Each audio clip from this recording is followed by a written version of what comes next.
Bonjour et bienvenue dans ce deuxième cours concernant l'informatique libre.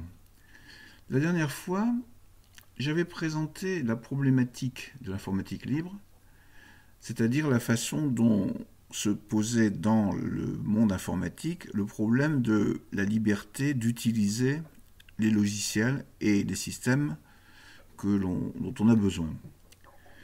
Alors cette fois-ci, je vais aborder le problème concret de l'utilisation de ces systèmes d'exploitation et logiciels libres.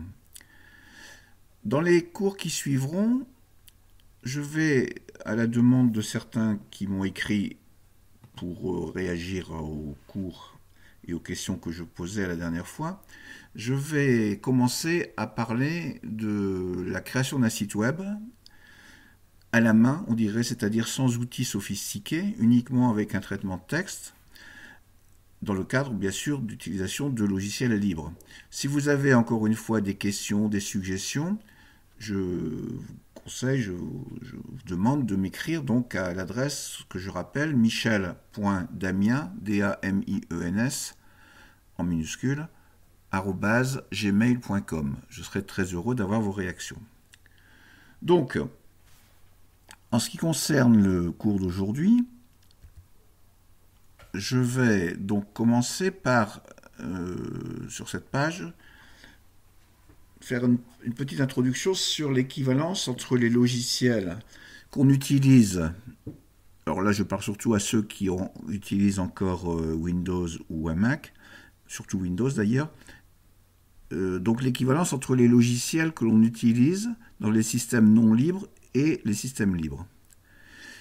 Alors tout d'abord, pour l'accès web, qui est l'une des principales utilisations actuellement des ordinateurs chez les particuliers, c'est Firefox, qui est représenté par cette icône ici, qui sert le plus souvent. Il y a des alternatives, bien entendu. Firefox, c'est l'équivalent d'Internet Explorer sous Windows, qui s'appelle d'ailleurs maintenant plutôt Edge. Alors, il y a un troisième logiciel de ce type, un troisième navigateur, qui s'appelle Chrome, qui dépend de Google et qui existe aussi, bien entendu, sous Linux. Mais disons que on considère en général que Firefox est beaucoup plus sûr, beaucoup plus sécurisé en matière de respect des droits et des données privées des utilisateurs. Moi, donc, je vous conseille effectivement d'utiliser Firefox. Firefox qui possède d'ailleurs de très nombreuses extensions permettant d'effectuer des actions comme le téléchargement des vidéos ou d'autres choses de ce type, la gestion du courrier, bien entendu. Voilà pour les navigateurs, c'est-à-dire ce qui permet d'accéder à Internet, au réseau Internet. Ensuite, deuxième utilisation très courante, les traitements de texte et la bureautique, pardon, je dirais de manière plus générale. Alors là, l'opposition se fait entre LibreOffice et Microsoft Office. Alors, Microsoft Office, c'est une suite bureautique qui contient en particulier un traitement de texte et un tableur, et d'autres choses aussi. Le traitement de texte s'appelant Word. LibreOffice contient les mêmes outils, et d'autres d'ailleurs qui sont intégrés, dont un éditeur mathématique par exemple. Et LibreOffice donc contient en particulier pour les utilisateurs courants un traitement de texte qui s'appelle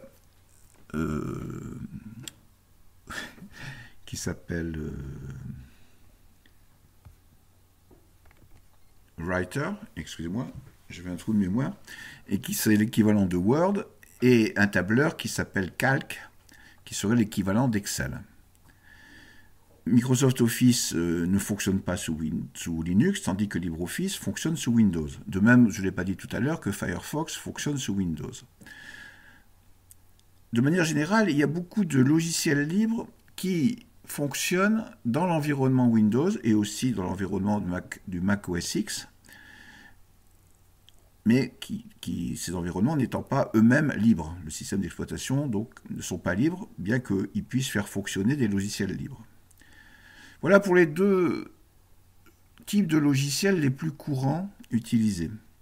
Ensuite, vous avez bien sûr, sous Linux comme ailleurs, la possibilité d'utiliser des tas d'autres logiciels. Dans la Logitech d'Ubuntu, dont je parlerai tout à l'heure, de Linux Ubuntu, il y a, je crois, 40 000 logiciels possibles, accessibles, et il y en a d'autres qui sont accessibles aussi directement sur Internet. On parlera de ça tout à l'heure. Donc vous avez par exemple des logiciels de traitement d'image, de traitement du son, du traitement des vidéos, etc. Par exemple, actuellement, quand je fais ces vidéos, j'utilise des logiciels de traitement du son et de vidéo pour faire des montages ou pour faire l'enregistrement, et des logiciels de traitement du son pour la radio de l'UTL. Donc, à peu près tout ce qui est possible, et même je dirais tout ce qui est possible de faire sous Windows, est réalisable sous Linux avec des logiciels appropriés, quelquefois les mêmes.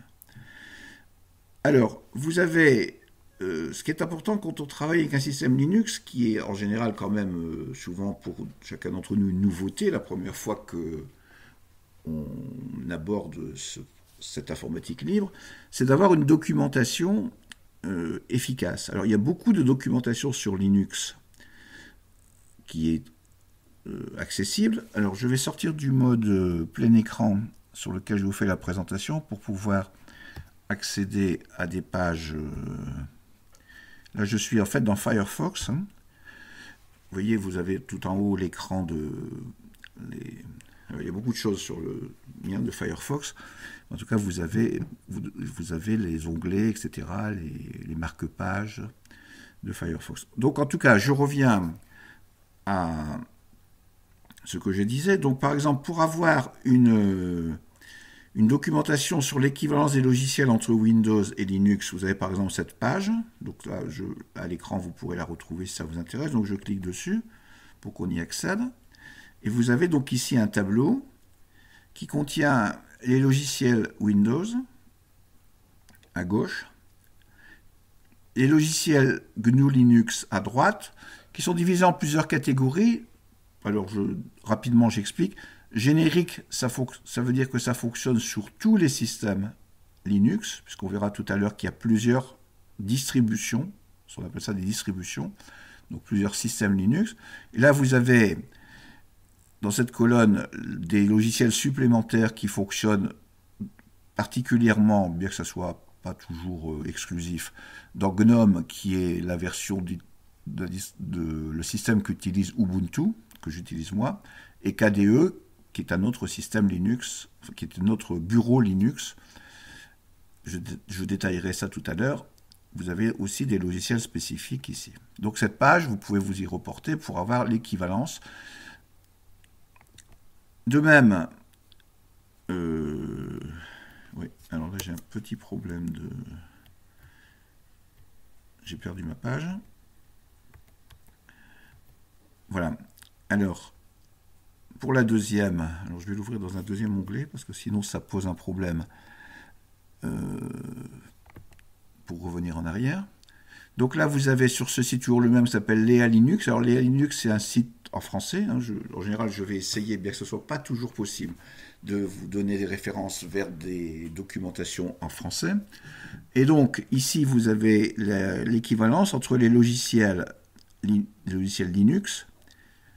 Donc, comme tout à l'heure, vous avez à gauche les logiciels Mac OS X, Linux, dans laquelle vous retrouvez d'ailleurs Word et Excel, qui fonctionnent sous Windows, mais aussi sous Linux, et puis les équivalents, donc LibreOffice, dont j'ai parlé tout à l'heure, LibreOffice Calc, et d'autres, qui fonctionnent dans d'autres environnements, sous Linux toujours.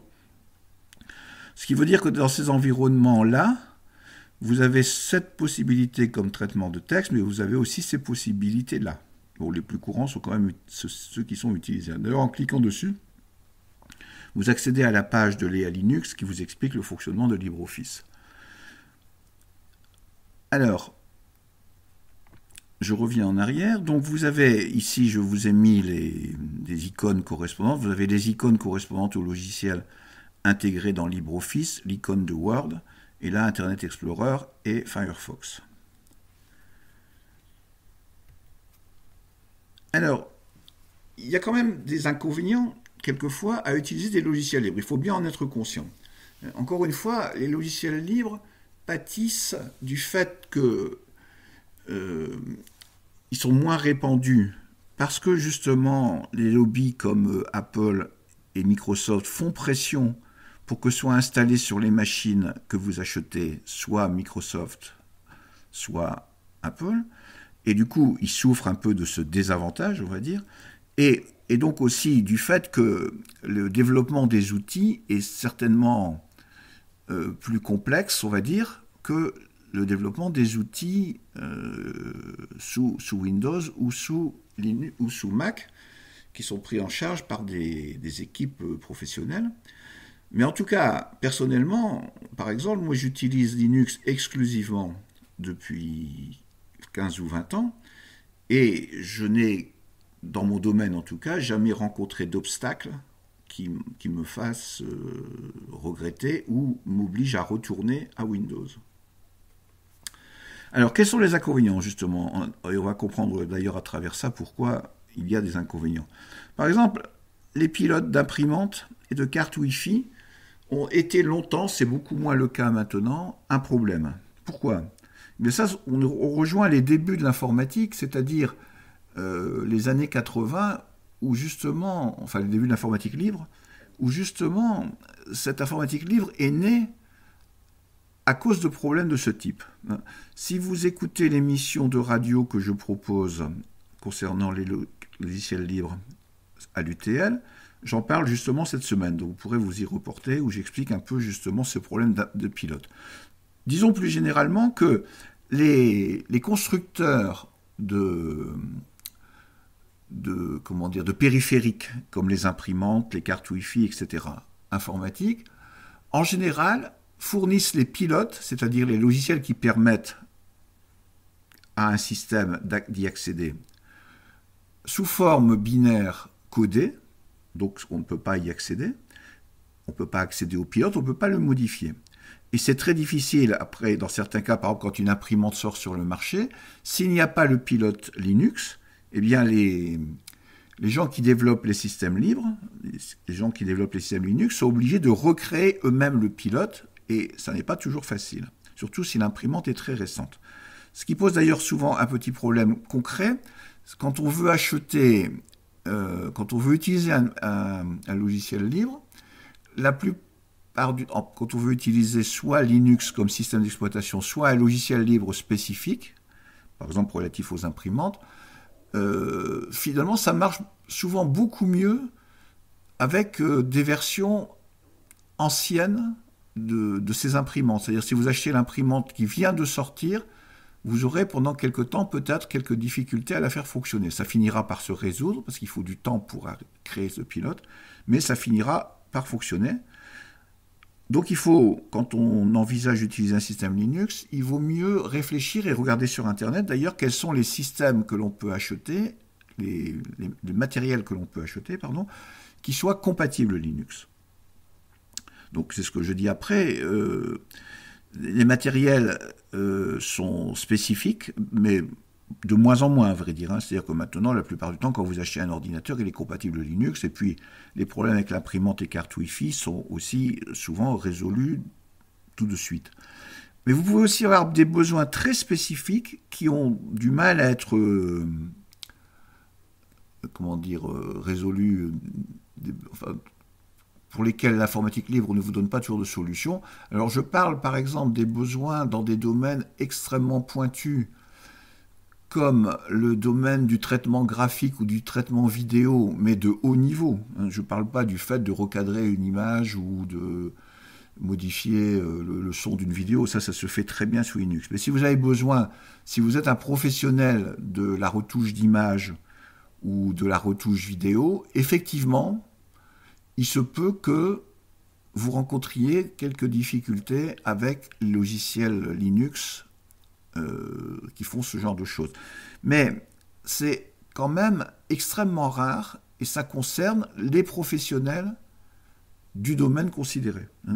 Quelqu'un comme moi qui a un usage courant de la photo, par exemple, qui doit retoucher de temps en temps ses images, les recadrer, faire des effets dessus, vous avez tout ça qui fonctionne extrêmement bien sous Linux. Un dernier problème qui est aussi bon, qui ne concerne pas nécessairement souvent le commun des mortels, on va dire, c'est le suivi du développement des logiciels. Je viens encore avoir un exemple avec un adhérent de l'UTL qui m'a posé des questions sur un logiciel qui effectivement n'est plus développé depuis 2 ans, qui fait qu'on ne peut plus, ou en tout cas on a beaucoup de mal à l'installer. Et ça, c'est effectivement, encore une fois, un problème dû au fait que Linux est beaucoup moins répandu chez les particuliers que le reste des systèmes. Voilà pour quelques inconvénients. Disons que ces inconvénients, il faut bien en prendre conscience, ils existent, mais souvent l'entraide entre les personnes qui utilisent Linux par l'intermédiaire des réseaux sociaux ou surtout des forums ou autres, des associations aussi, l'entraide permet de résoudre la plupart de ces problèmes. Maintenant, voyons les avantages, quelques avantages. Alors d'abord, sous Linux, bien que cela existe, mais pour la moyenne pour presque tout le monde, il n'y a pas de virus. C'est-à-dire que les virus ne se répandent absolument pas dans Linux. Moi, je n'ai pas d'antivirus depuis 20 ans, avec tous les inconvénients que peut comporter un antivirus, y compris si vous le payez, par exemple. Donc les virus arrivent très peu à infester les systèmes Linux. Alors pour des raisons que vous comprendrez un peu plus tard, pour ceux qui ne connaissent pas, quand j'expliquerai le fonctionnement en détail d'un système Linux.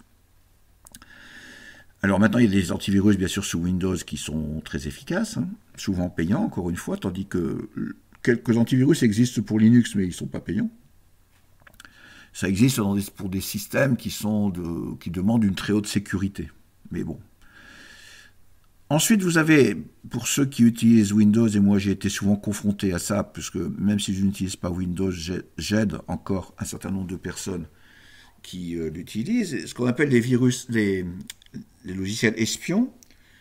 Alors espions dans le sens où, alors il y a les espions de type ceux qui surveillent vos activités. D'ailleurs, la plupart du temps, ils surveillent vos activités, ces logiciels espions. Mais par exemple, sous Windows, en tout cas jusqu'à récemment, très souvent, j'ai été confronté chez des amis ou dans ma famille à des gens pour qui le système Windows ne fonctionnait absolument plus. Il était inutilisable parce qu'il ralentissait de plus en plus et on finissait par ne plus pouvoir même ouvrir une page web sans d'abord qu'il y en ait 10 autres qui s'ouvrent qui n'avaient aucun rapport et sans pouvoir changer de page ou même quitter le navigateur. Et ça, c'est dû à des logiciels qui, petit à petit, s'infiltrent dans votre système, surveillent vos activités, et en gros, en général pour des raisons liées à la publicité, pour pouvoir vous donner des publicités ciblées, etc., mais petit à petit finissent par saturer la mémoire. Alors souvent, les gens pensent qu'effectivement, il faut réinitialiser complètement leur système, Windows par exemple. En réalité, non, il faut souvent le nettoyer.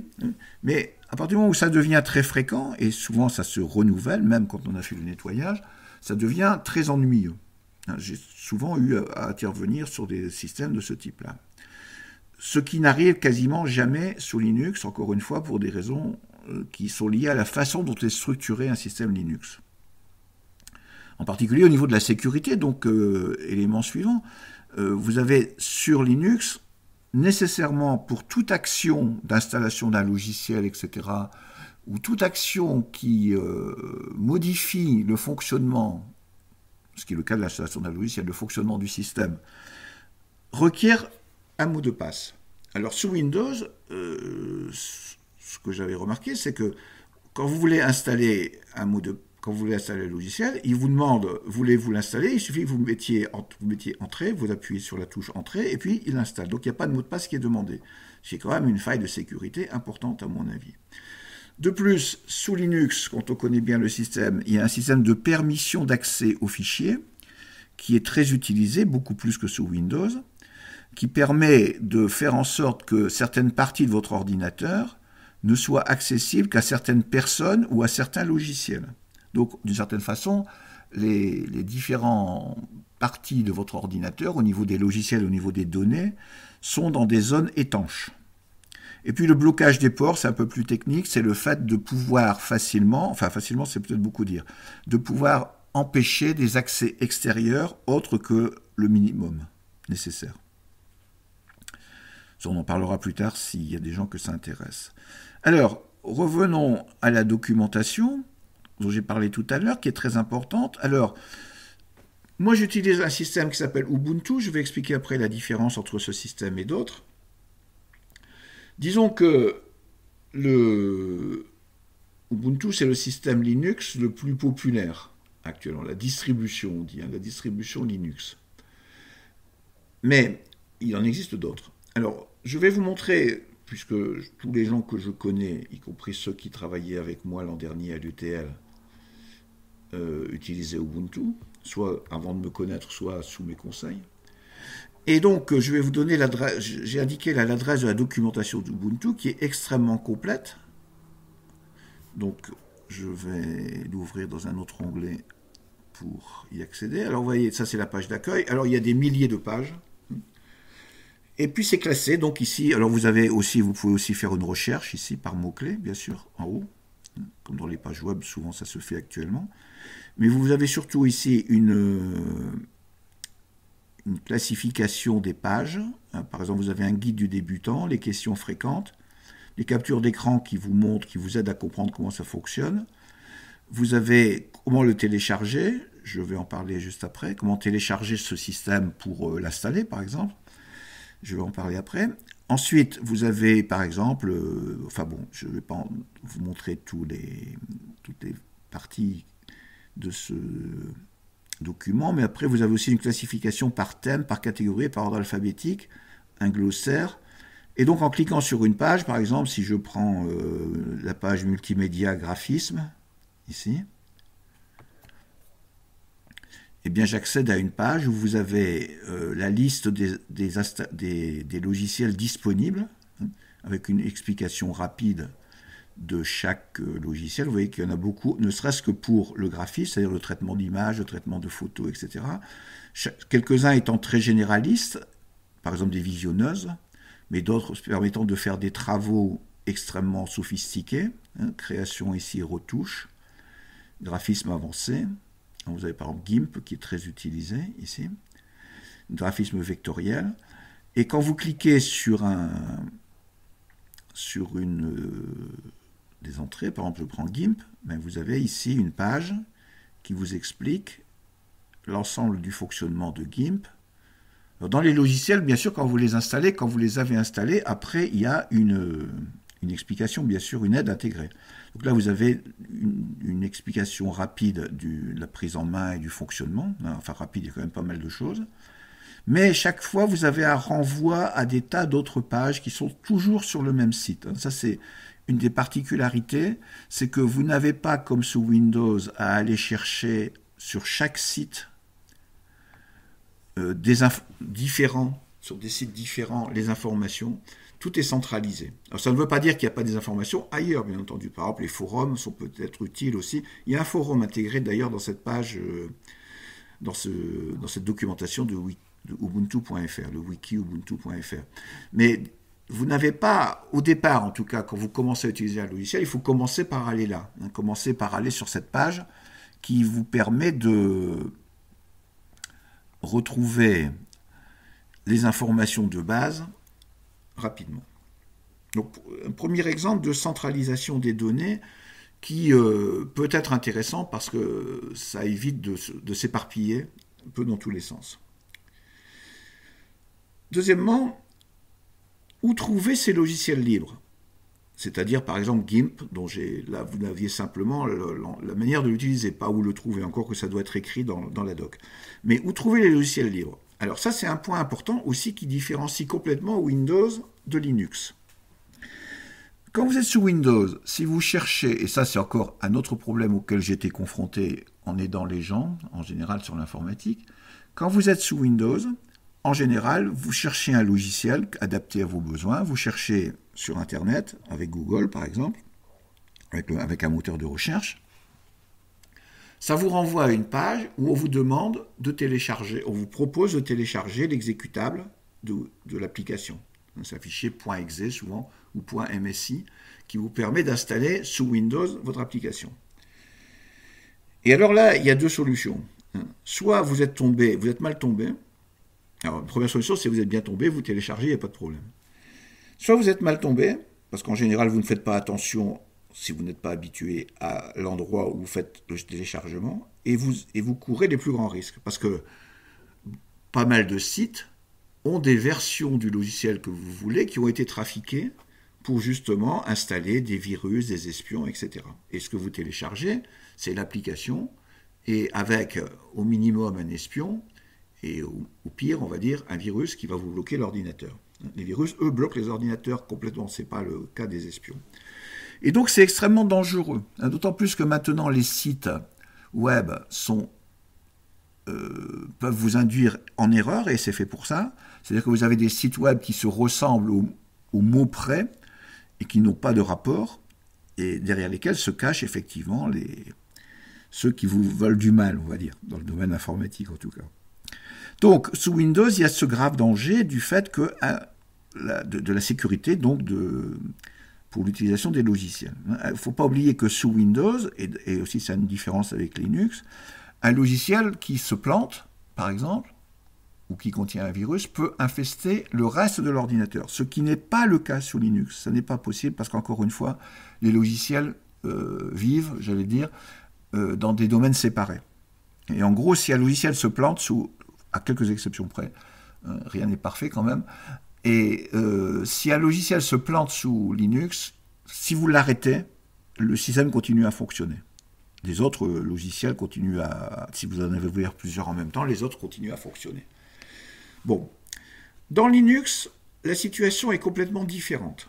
C'est-à-dire que tous les logiciels, si vous avez une distribution comme Ubuntu, sont au même endroit. Vous n'avez pas, un peu comme la documentation de tout à l'heure, celle-là, vous n'avez pas à aller chercher sur le site du logiciel ou sur un site encore pire.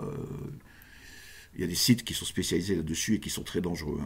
Donc sur un site de ce type, vous ne sortez pas du système Ubuntu. Je vais vous montrer après, puisque je vais vous montrer comment fonctionne Ubuntu. Vous allez dans la Logitech, qui est un logiciel, qui est une partie intégrée, qu'on retrouve par ici, par exemple, ici à gauche, vous voyez, en bas à gauche, ou quelquefois en bas à droite pour certains d'entre vous. Quelquefois en haut à gauche et pas en bas à gauche, ici. Donc, c'est là que vous allez. Vous n'allez pas sur Internet. Alors, bien sûr, vous allez choisir dans la Logitech qui, elle, est sur votre ordinateur, on va dire, pour simplifier, mais qui, elle, après, elle va aller chercher sur Internet le logiciel pour le télécharger.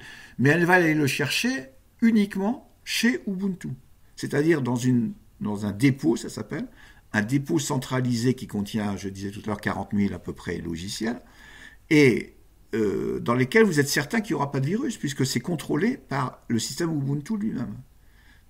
Tous les logiciels qui sont mis à disposition à cet endroit ont été contrôlés et ne comportent ni virus ni espion. Alors, tout à l'heure, je vais vous montrer cette Logitech quand je ferai un peu une visite guidée de l'ordinateur sous Ubuntu.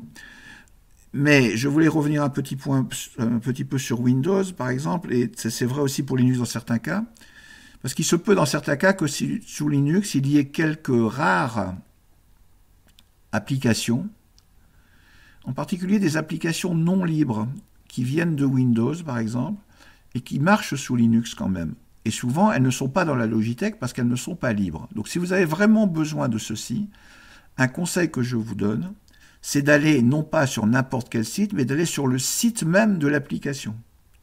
Si vous prenez par exemple LibreOffice, mais pour LibreOffice, le problème ne se pose pas, mais c'est celui qui me vient à l'esprit. Bien sûr, LibreOffice, vous n'avez pas besoin de le télécharger parce qu'il est déjà installé quand vous installez Ubuntu. Mais si vous vouliez l'installer en dehors de la Logitech, il ne faut pas aller sur des sites comme CNET France, par exemple, qui est un exemple qui me vient en tête, où vous avez des tas de logiciels, y compris certains avec des virus. Il ne faut pas aller sur ces sites-là, il faut aller sur le site qui s'appelle libreoffice.com ou libreoffice.fr et le télécharger là. Et c'est la même chose pour Windows.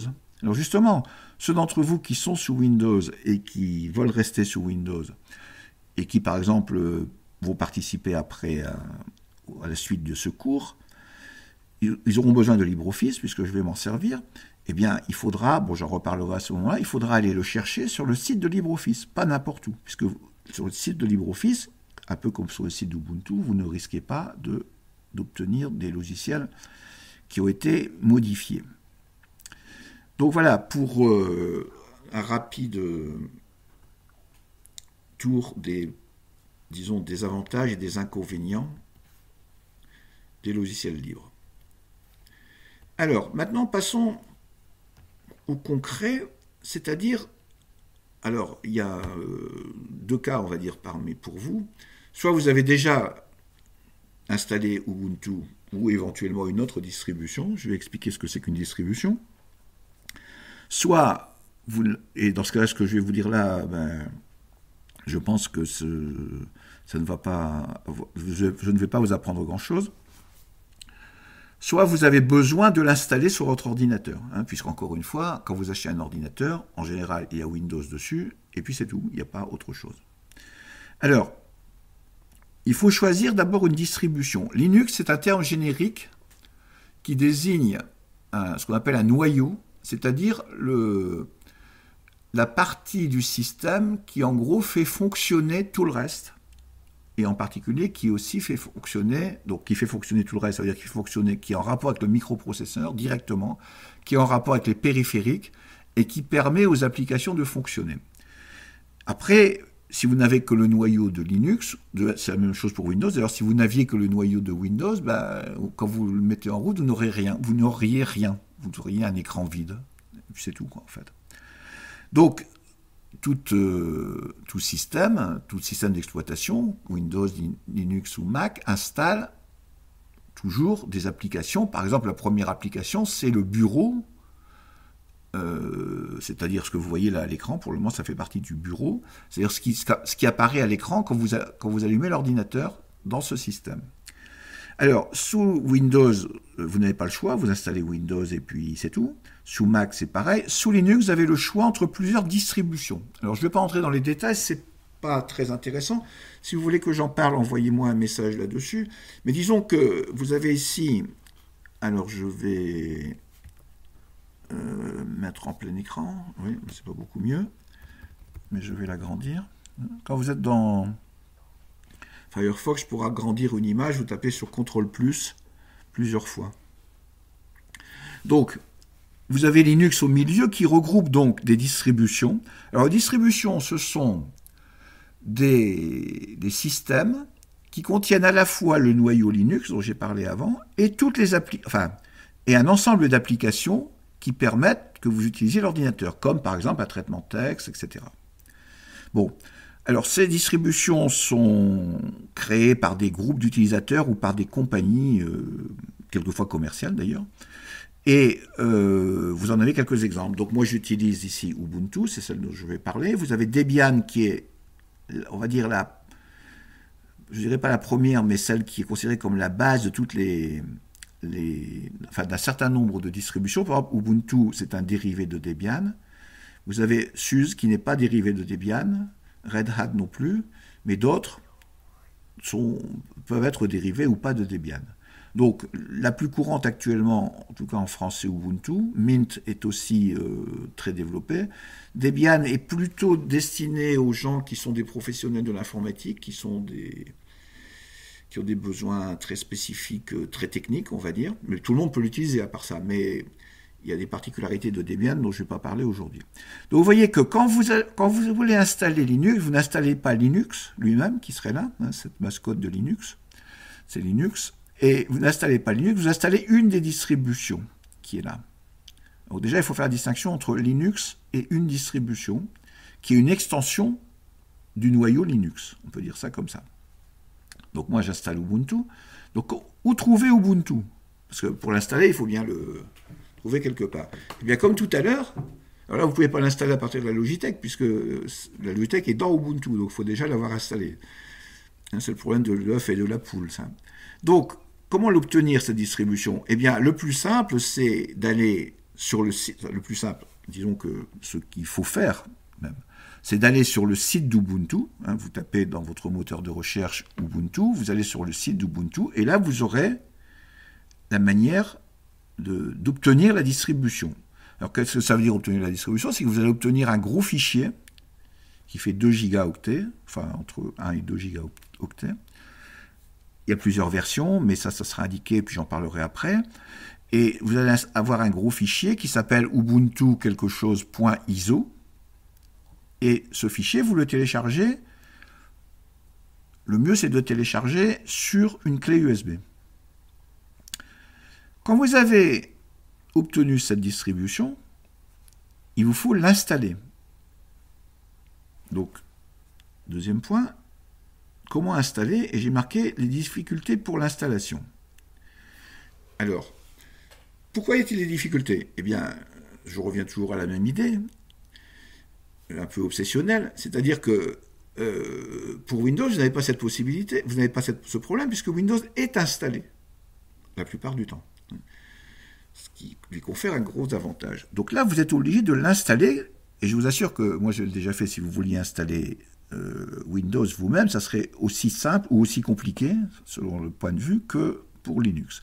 Donc pour l'installer, il faut partir de la clé USB que vous avez obtenue en mettant dessus votre fichier que vous avez téléchargé. Et puis, il y a un processus d'installation. Vous mettez la clé USB et vous allez avoir la clé USB va elle-même lancer le logiciel qui est sur son fichier et vous allez avoir un processus d'installation qui va se mettre en route et qu'il faudra suivre, qui n'est absolument pas compliqué, sauf sur un point sur lequel je vais revenir après. Alors justement, ce point, c'est le problème, je vais revenir tout de suite, le problème du double boot. Parce que, alors, le double boot, c'est lié, la question du double boot et la question de ceci réservé à un ordinateur, sont liés. Qu'est-ce que c'est un double boot? Vous avez Windows déjà sur votre ordi, admettons. Vous voulez Linux. Alors, en général, on préfère, et c'est conseillé d'ailleurs, quand vous achetez un ordinateur, c'est conseillé de le conserver, vous préférez conserver aussi Windows. Donc il vous faut ce qu'on appelle un double boot, c'est-à-dire la capacité de, quand vous allumez l'ordinateur, de choisir entre Windows et Linux. Vous ne pouvez pas faire fonctionner les deux en même temps. Pour ça, il faut créer quelque chose d'assez technique qui s'appelle un double boot, et c'est là que la difficulté a lieu. C'est-à-dire que si vous n'avez pas l'habitude, je ne vous conseille pas de le faire vous-même, mais de le faire ou de vous faire aider. En ce qui me concerne, je peux vous aider à le faire, de toute façon.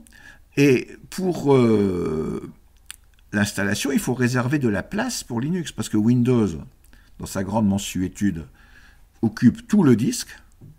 Donc il faut restreindre le disque, la partie du disque utilisée par Windows, ce qui se fait avec un outil technique de formatage, sans l'effacer, bien entendu. C'est ça aussi qui est un peu dangereux, donc c'est pour ça que je vous conseille de ne pas le faire vous-même si vous n'avez pas l'habitude. Et puis, vous installez Linux à côté de Windows.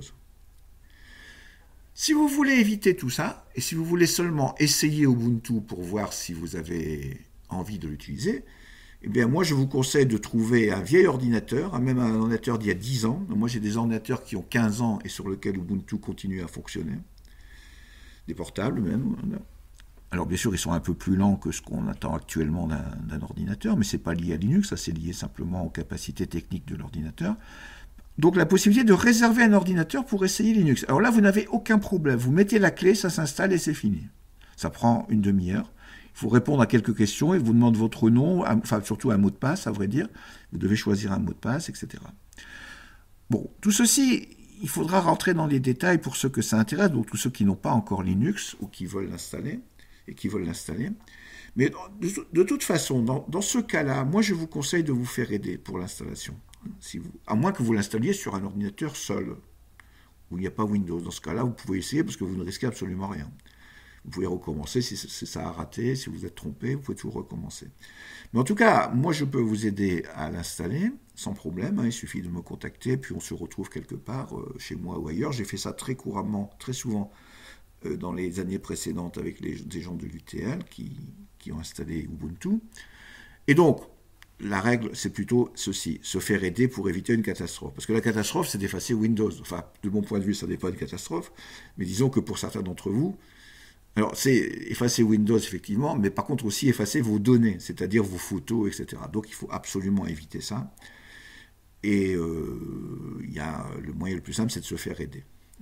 Donc n'hésitez pas à me contacter si vous souhaitez installer Linux ou si vous souhaitez des informations complémentaires pour l'installer. Alors, je vais continuer par une visite guidée donc, du système que j'ai sur mon ordinateur, que vous voyez actuellement à l'écran. Alors, donc, on suppose que Linux est installé. Donc, quand vous allumez votre ordinateur,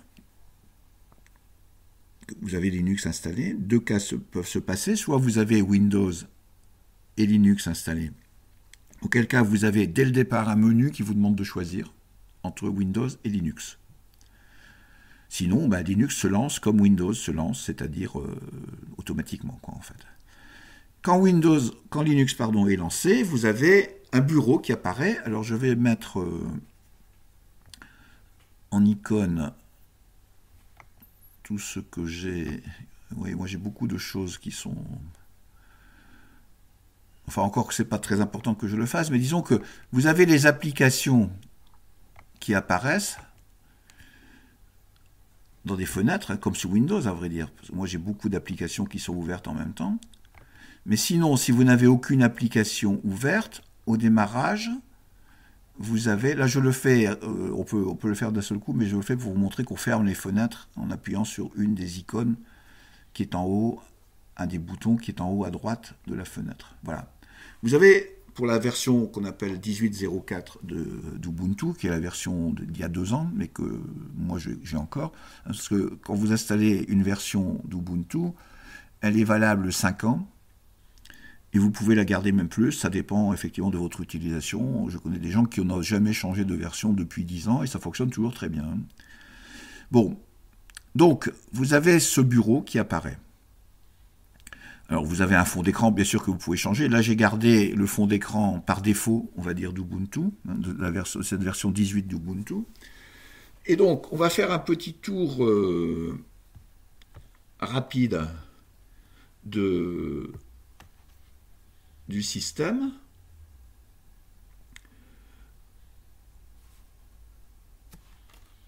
Donc, ce bureau... Tout d'abord, auquel vous accédez, vous voyez qu'il est composé de plusieurs parties. Ah oui, j'ai oublié quelque chose. Ce bureau, c'est un des bureaux possibles.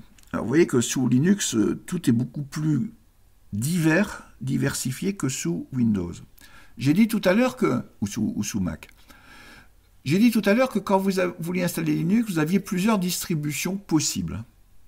Donc ça, là, j'ai choisi une distribution Ubuntu.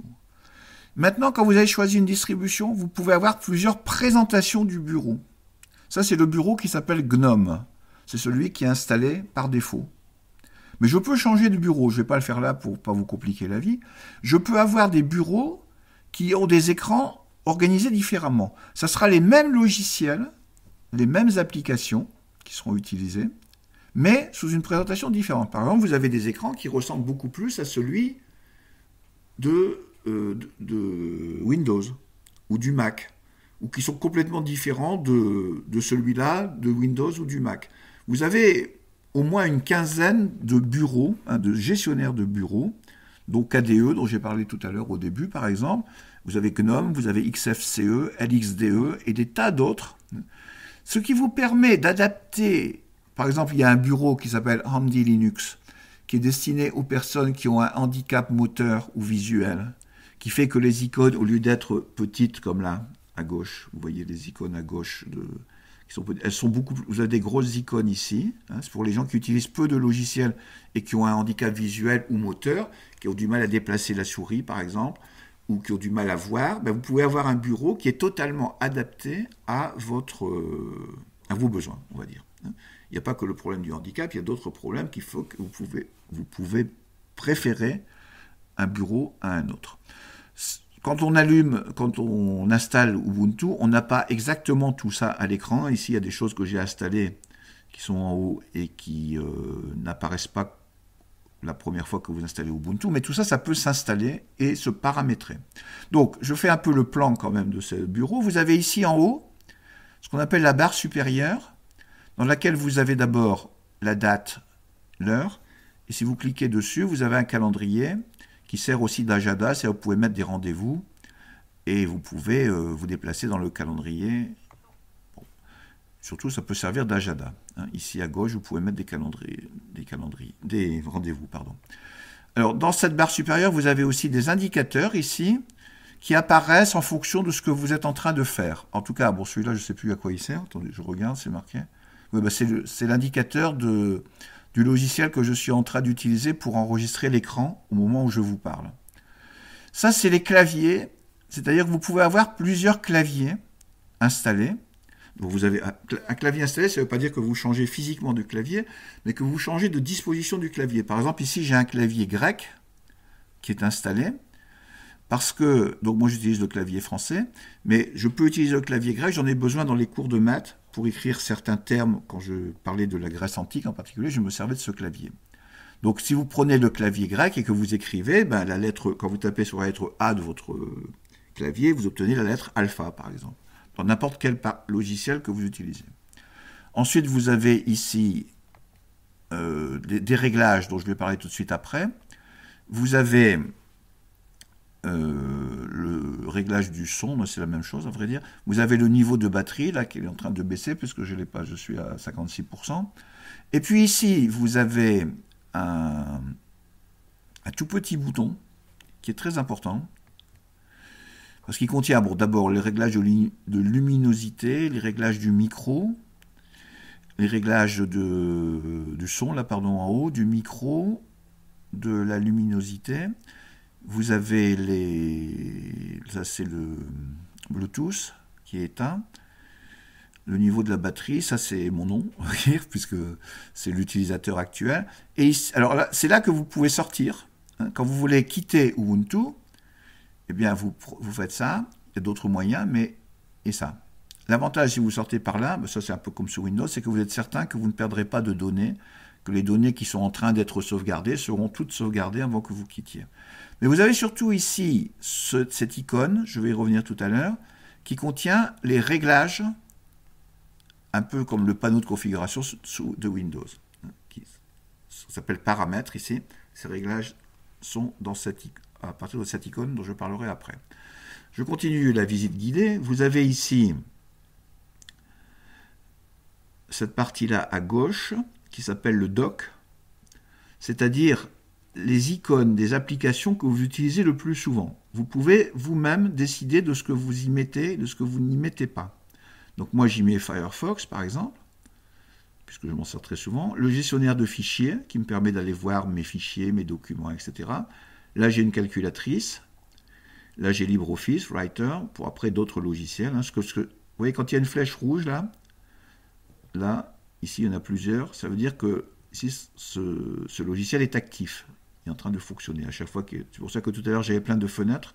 Chaque fenêtre, qui maintenant est cachée mais continue à être active, est marquée ici par un point rouge quand elle est active dans les icônes.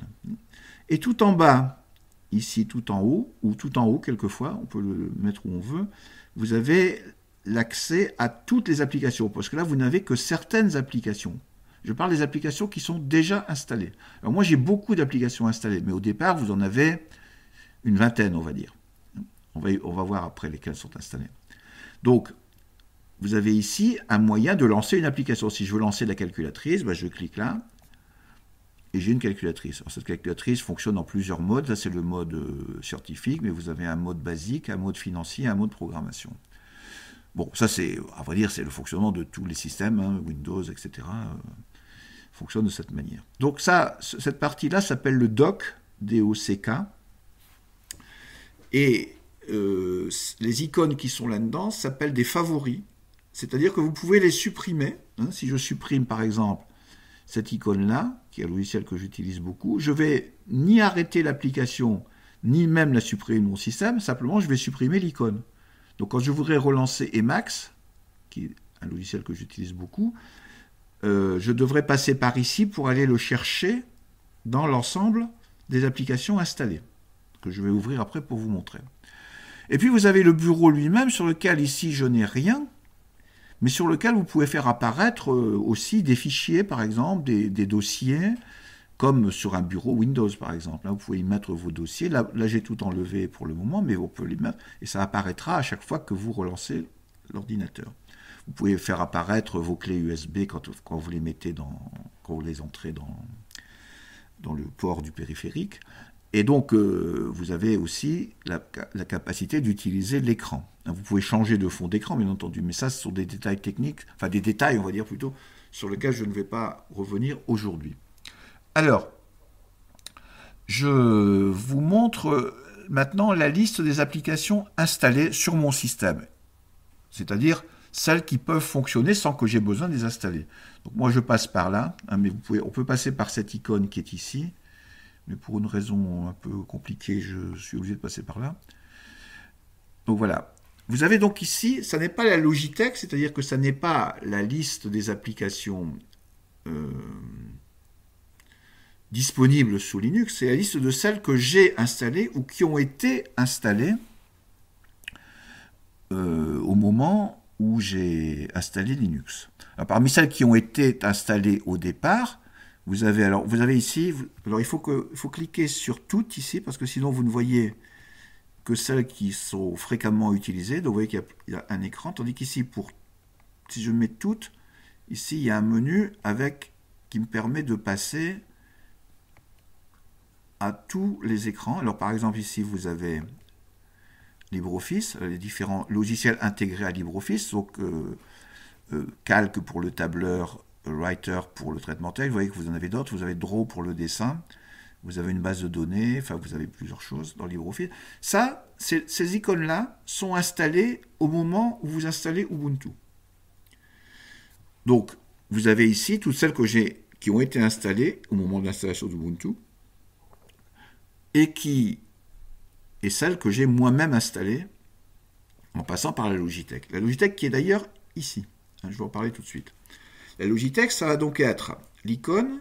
Je peux d'ailleurs la mettre là. Alors, je vous montre. Si je veux mettre la Logitech, je peux la mettre ici. Si je vous montre, si je veux mettre cette icône dans le dock, je fais un clic droit et je mets Ajouter aux favoris. Bon, il est passé là-bas, mais ça ne change rien. Et vous voyez que l'icône apparaît ici. Et si je veux, j'en ai plus besoin, mettons que je m'en sers pas couramment, le dock sert à mettre les icônes des applications que vous utilisez couramment. Ici, avec un clic droit, j'ai enlevé les favoris. Donc, cette icône-là va me permettre d'accéder à la Logitech dont je vais parler après. Donc ici, je vous montre, par exemple, j'ai parlé de GIMP tout à l'heure. Alors, elles sont par ordre alphabétique, donc il doit être avant, ici. Mais moi, GIMP est ici quelque part. Il est ici. Le logiciel de traitement d'image, il est là parce que je m'en sers souvent pour intégrer des images, par exemple, dans les pages que je vous montre actuellement, là, dans la présentation. Donc, GIMP, il est où? Je ne sais pas où il est. Peut-être il est dans traitement d'image. Enfin bref, il doit être là quelque part puisqu'il est installé. Vous avez par exemple, ici, je suis passé vite, vous avez les logiciels qui permettent de communiquer avec l'imprimante HP qu'on a ici à la maison. Et donc presque tous les logiciels sont disponibles à cet endroit. Alors je quitte cet écran. Pour quitter un écran de manière rapide, vous appuyez sur la touche Échappe et ça ferme la fenêtre. Alors là, il me remet la liste des applications qui sont en cours. Et pour moi, pour le moment, je suis en train de vous montrer ça. Donc je reviens là. Alors, j'ai dit que je viens de vous montrer donc l'écran qui vous permet d'accéder à tous vos logiciels installés et à faire passer leurs icônes éventuellement dans le dock. Alors maintenant, je vais vous montrer plus spécifiquement les logiciels Ubuntu, c'est-à-dire la Logitech, ce que j'appelle la Logitech. Donc, je clique sur l'icône de la Logitech. Alors, tout à l'heure, on a vu quelque chose qui ressemblait à ça, c'était sur le site dockubuntu.fr. Vous aviez la documentation de tous les logiciels, de tout le système, d'ailleurs, pas seulement les logiciels, mais aussi le système Ubuntu lui-même. Alors là, ce que vous avez, ce n'est pas la documentation, c'est la manière d'installer quelque chose. Alors, vous en avez ici qui sont en première page, on va dire, sur les logiciels les plus courants, enfin les plus courants, je ne sais pas d'ailleurs si c'est les plus courants, les logiciels qui sont souvent installés, je suppose, je ne sais pas comment c'est fait, à partir de statistiques peut-être. Et par contre, dans cette page, il y en a, je l'ai dit tout à l'heure, 40 000. C'est-à-dire qu'après, vous pouvez chercher dans audio et vidéo, ici, j'y viendrai après, et vous allez avoir d'autres pages qui vont s'ouvrir avec tous les logiciels, avec une petite explication à chaque fois de à quoi ils servent, et un bouton installer. Et en cliquant sur installer, ça va s'installer et c'est terminé. Et quand ça sera installé, l'icône de l'application que vous venez d'installer ira dans la page que je vous ai montrée juste avant. C'est-à-dire cette page ici, dont j'ai parlé tout à l'heure, ou que j'ouvre moi à partir de Apps, des applications installées. Donc par exemple, si je veux installer Blender, alors Blender c'est un outil que je n'ai pas installé encore. Je ne vais pas le faire parce que ça prend... Installer une application, il faut être connecté à Internet, bien entendu. Installer une application, ça prend quelques minutes, on va dire. Ça dépend de la taille de l'application. Blender, c'est un logiciel extrêmement puissant de construction d'objets en 3 dimensions et d'animation des objets en 3 dimensions avec lequel on peut faire des films en 3D, des films d'animation en 3D. Alors, si je clique sur cette icône, Blender, vous voyez, il m'explique là. Alors, les explications sont parfois, comme ici, en anglais. Donc ça, c'est un des problèmes aussi. C'est un problème aussi en toujours la même chose, quoi. C'est-à-dire que les moyens dans les logiciels libres sont limités, donc il faudrait des gens, et d'ailleurs tout le monde peut y participer, des gens pour traduire les documentations quelquefois.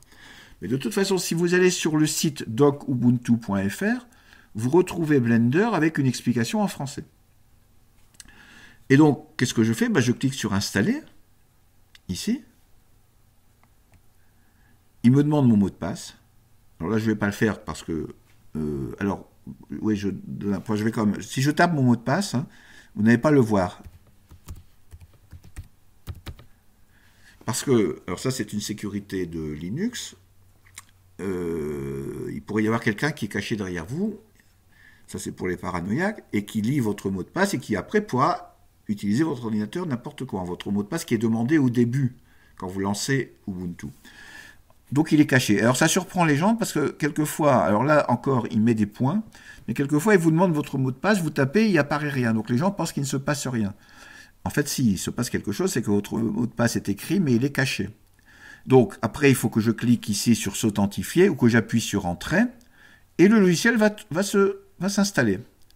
Et quand il sera installé, il va apparaître donc dans la liste des logiciels, et éventuellement vous pourrez le mettre en icône ici, dans le doc, pour l'utiliser si vous voulez l'utiliser souvent. Donc voilà le principe. Vous voyez que je n'ai pas directement accédé à Internet. Cette page, elle est sur votre ordinateur. Cette Logitech, elle est sur votre ordinateur. Donc, si je reviens en arrière ici, alors vous pouvez chercher, je reviens à la page d'accueil de la Logitech, voilà. Alors bien sûr, vous pouvez chercher ici par catégorie, mais vous pouvez chercher ici aussi, vous avez cette icône. Si vous cliquez dessus, ici, vous avez, par exemple, si vous cherchez un logiciel pour le son, je vais mettre audio. Oui, alors là, je suis passé en clavier grec, vous voyez, tout à l'heure. Donc il m'écrit avec... donc je reviens au clavier français. Voilà. Donc si je mets, par exemple, traitement audio, si je veux traiter du son, par exemple, traitement audio ou vidéo, admettons traitement vidéo, par exemple découper des vidéos, bon, vous avez une liste, enfin là il n'y en a pas beaucoup, il faudrait que je mette vidéo tout seul, c'est parce que je vais mettre vidéo, je mets vidéo, et vous avez une liste de tous les logiciels. Alors si vous connaissez le nom du logiciel, bien sûr, c'est mieux de mettre le nom.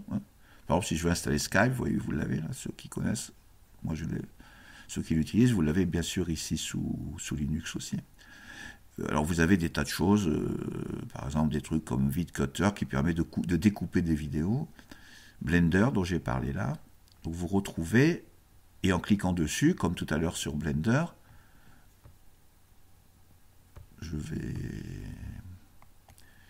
je reviens à la page de tout à l'heure. Donc vous pouvez retrouver les logiciels facilement que vous souhaitez installer.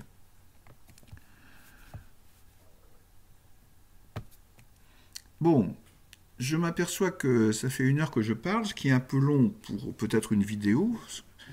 Personnellement, j'ai du mal déjà à faire les vidéos et à les suivre quand elles font 1 heure. Donc, je vous plains. Mais bon, je vous donne donc... oui, avant de vous donner rendez-vous pour la prochaine fois, disons que concernant cette présentation que j'ai faite d'un système Linux, en résumé, concrètement, cette dernière page donne quelques indications supplémentaires. Donc, vous pouvez me contacter pour toute explication sur le système. Si vous souhaitez l'installer, faites-le, si vous le souhaitez, faites-le rapidement de façon à pouvoir l'utiliser quand je commencerai à parler des cours un peu techniques sur ce qu'on va faire cette année. Et je vais continuer à en parler un petit peu la semaine prochaine, en fonction aussi de vos questions. Et je vais aborder donc la semaine prochaine, si vous en êtes d'accord, ce que j'avais dit un peu avant, c'est-à-dire la création d'un site web. Alors je pense que c'est nécessaire, alors, non pas parce que vous auriez éventuellement, encore que pour certains c'est le cas, non pas parce que vous auriez éventuellement besoin de créer un site web, mais parce que je pense que surtout ce qui est intéressant, c'est de comprendre comment ça fonctionne. Donc je vais expliquer ce que c'est qu'une page web, décortiquer un peu le fonctionnement du web, le fonctionnement d'une page. On va voir que c'est relativement simple. La structure d'une page web, c'est ce que vous voyez là à l'écran en ce moment, c'est une page web, une page internet, mais en fait derrière il y a des tas de choses. Vous ne voyez que la partie émergée, c'est le cas de l'iceberg. Je peux vous montrer tout de suite pour ceux qui ne connaissent pas. Si vous cliquez avec le bouton droit et que vous mettez code source de la page, ben voilà tout ça là, tout ce qui est écrit là, c'est ce que lit votre navigateur, et à partir de ce qui est écrit là, à partir de ce qu'il lit là, il affiche ceci. Donc ce que je veux d'abord vous montrer, c'est le lien qui est entre ce qui est derrière, donc ce qu'on appelle le code source. J'ai déjà parlé du code source la dernière fois.